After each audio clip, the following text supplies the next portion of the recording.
wabarakatuh. Dan selamat pagi. Saya Abdul Ghani bin Kulu Abdullah, Presiden Tubuhan Maktabat Jalinan Muhibbah Malaysia, bersama-sama dengan NGO lain seperti PVJM, Ikhlas, Airim, Persatuan Silat dia di AU3 Keramat, membuat laporan polis hari ini di IPD Petaling Jaya, iaitu di atas sikap biadab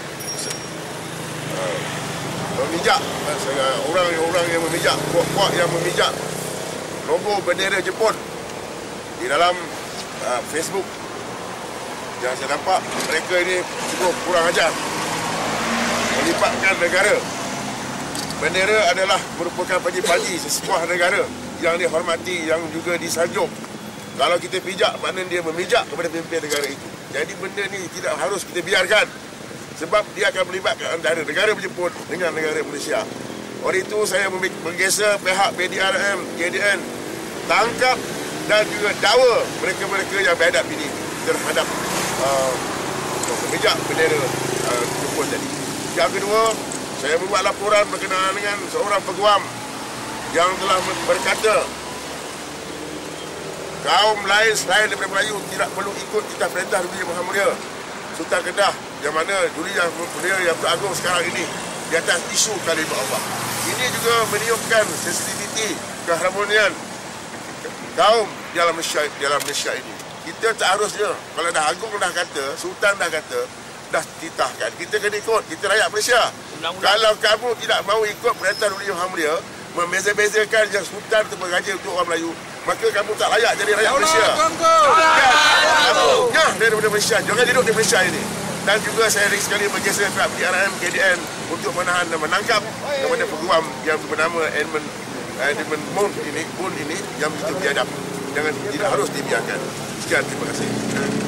Bismillahirrahmanirrahim.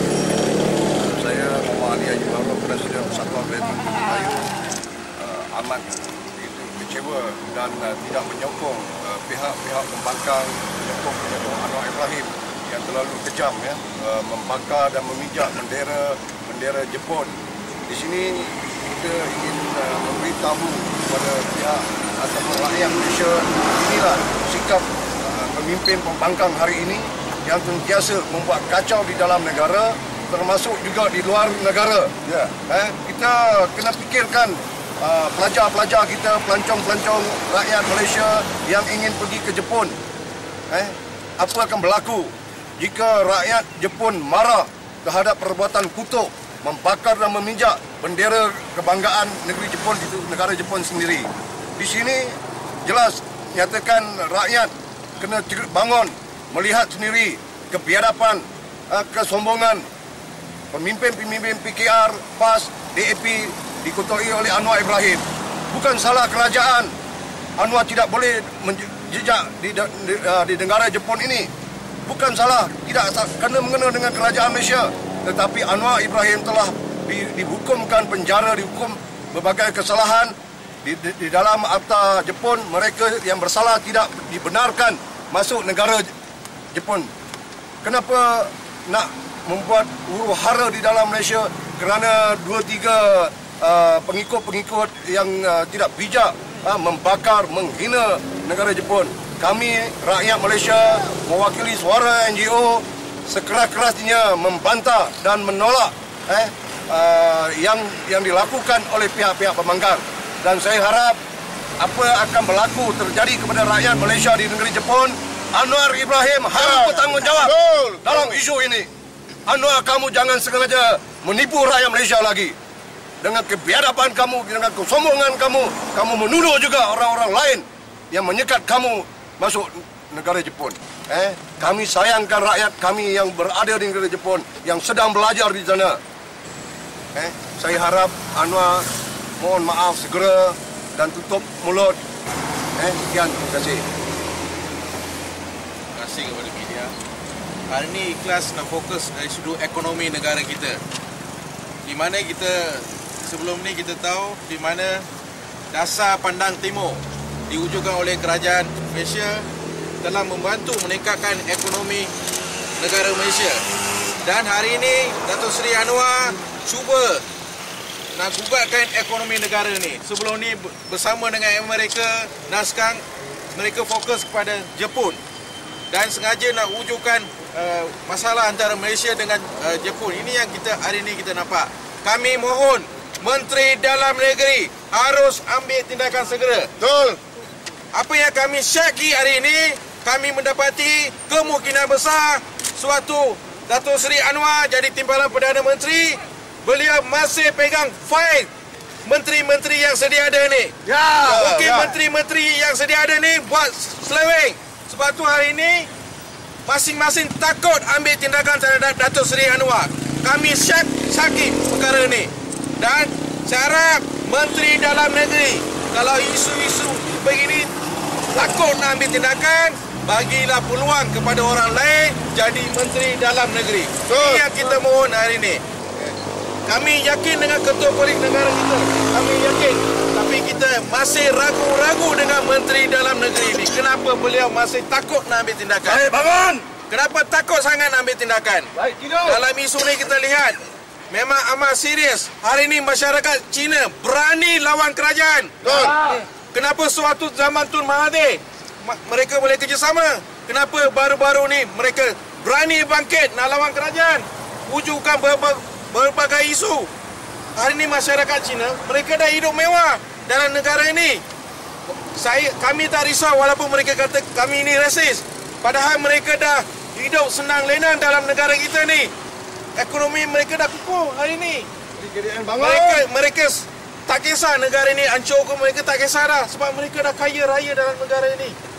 Dalam isu ni, hari ini saya harap pemimpin-pemimpin tak kira dari parti politik mana yang mewakili kaum Melayu, bersatulah, bangunlah, selamatkan negara ini. Selamatkan Malaysia. Jangan disebabkan Datuk Seri Anwar yang duduk meroyan nak jadi PM. Janganlah. Janganlah ikut dia sangat. Dan hari ini disebabkan dia, hari ini pelajar kita nak belajar di negara Jepun dalam keadaan takut. Ya, betul. Keadaan takut. Hari ini rakyat kena nilai siapa tu sebenarnya Datuk Seri Anwar. Ya, pemohon. Yang kedua, beliau cuba nak jatuhkan ekonomi negara kita. Sebab tu tahun 97, 98 kita lihat ekonomi negara kita jatuh disebabkan siapa? Sebab Anwar Ibrahim. Sampai negara ini kita nak gadai kepada IMF. Betul. Dialah jadi dalang kepada Soros dengan IMF. Dan kami mohon supaya rakyat sedar dari sini. Sekian, terima kasih.